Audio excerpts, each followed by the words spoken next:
आपके पास सोर्सेज हों और ऐसे प्लेयर्स हों जो आपको वन साइडेड मैच जिता सकते हैं, लेकिन वो प्लेयर सिर्फ इस वजह से टीम में शामिल ना हों कि उन्होंने अपने किसी कोलीग के लिए, अपने किसी दोस्त के लिए ट्वीट किया हो, तो फिर रिजल्ट्स ऐसे ही आते हैं जैसे पाकिस्तान वर्सेस ऑस्ट्रेलिया में आए हैं। वनडे सीरीज आप जीत गए बॉलर्स की वजह से, लेकिन जहां बैट्समैन की जरूरत थी वहां आप हार गए। तीनों मैच हारे और तीनों बुरे तरीके से हारे। कौन चला T20 में? सिर्फ एक बाबर आजम। और फखर जमान का कसूर क्या था कि फखर जमान ने बाबर आजम के हक में ट्वीट किया था जब England versus Pakistan test series चल रही थी और दूसरे मैच में आपने ड्रॉप कर दिया था बाबर आजम को। और फखर जमान का ट्वीट कोई गलत ट्वीट नहीं था। फखर जमान ने यही बोला था कि कोई भी क्रिकेट बोर्ड अपने स्टार प्लेयर्स के साथ ऐसा नहीं करता जैसा पीसीबी करता है। उसकी पादाश में क्या बहाना, क्या एक्सक्यूज दिया गया कि फखर जमान की फिटनेस नहीं है। और सबसे फिट अगर टॉप 3 पाकिस्तानी प्लेयर्स का कहीं पे जिक्र होगा तो फखर जमान ऑलवेज देयर।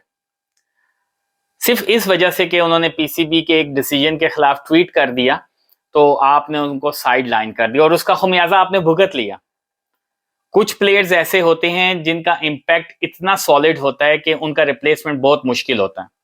फखर जमान भी उन प्लेयर्स में से एक है। आपने उन्हें बायर कर दिया, नो वरीज। क्या हुआ? नुकसान किसका हुआ? फखर जमान काउंटी खेल के, लीग्स खेल के पैसा कमा लेगा अगर सिर्फ पैसा ही कमाना है तो। उसके अंदर जुनून है अपने मुल्क के लिए खेलने का। वर्ल्ड कप की वो सेंचुरी आपको याद होगी जो उन्होंने न्यूजीलैंड के खिलाफ 400 रन टारगेट चेस करते हुए बनाई थी। इस तरह के प्लेयर बहुत कम होते हैं। वो वर्ल्ड कप की one of the best innings में से है। टॉप 3 वर्ल्ड कप की बेस्ट इनिंग्स दिखाएं, मैक्सवेल की 200 वर्सेस अफगानिस्तान और रोहित शर्मा और फखर जमान वर्सेस न्यूजीलैंड। ये टॉप 3 नॉक्स हैं वर्ल्ड कप की। और आपने सिर्फ इस वजह से एक ऐसे प्लेयर को टीम से बाहर निकाल दिया कि उसने एक ट्वीट की आपके फैसले के खिलाफ, जो कि सही भी थी। उस ट्वीट में क्या गलत बोला था फखर जमान ने? फखर जमान ने सिर्फ इतना बोला कि जब विराट कोहली का बैट पैच चल रहा था तो बीसीसीआई ने उनको पूरा सपोर्ट किया और पूरी टीम ने उनके साथ जो है मिलकर वो किया। लेकिन हमारे यहाँ उल्टा कल्चर है, चढ़ते सूरज के पुजारी हैं। ऐसा नहीं होना चाहिए। गाइज मैं आप लोगों को क्विकली जो है T20 और वनडे के स्टेट्स दिखा देता हूं फखर जमान के। ओवरव्यू में मैं आपको ये सारी चीजें दिखा देता हूं। फखर जमान एक ऐसा प्लेयर है जिसको आप नहीं ड्रॉप कर सकते।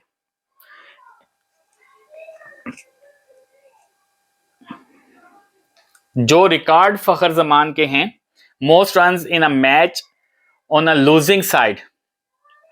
ये बंदा लड़ लड़ के खेला था। 193 रन की इनिंग्स खेली थी इसने। 100 इन कंसेक्यूटिव इनिंग्स, 3 कंसेक्यूटिव 100s हैं इस बंदे के। Most force is an innings, 24 चौके एक इनिंग्स में है।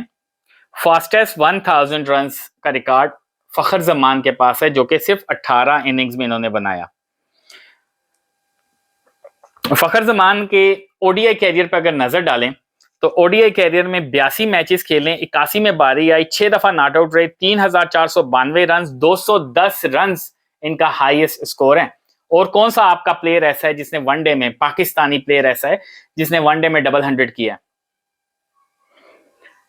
210 हाईएस्ट रन, 46.56 की एवरेज और 93.44 का स्ट्राइक रेट है। ओडीआई की बात हो रही है ये। T20 में फखर जमान ने 92 मैचेस खेले हैं, 84 में इनकी बारी आई है, 3 दफा नॉट आउट रहे हैं, 1848 इनका टोटल स्कोर है, हाईएस्ट 91 है इनका, 22 की एवरेज है और इनका स्ट्राइक रेट है 132.94। ऐसे प्लेयर को आपने सिर्फ इस पादाश में बाहर कर दिया कि उसने एक ट्वीट किया, तो फिर पाकिस्तान क्रिकेट जिस तरफ जा रही है बिल्कुल सही जा रही है। मिलते हैं अगले व्लॉग में गाइस, इजाजत दीजिए, अल्लाह हाफिज।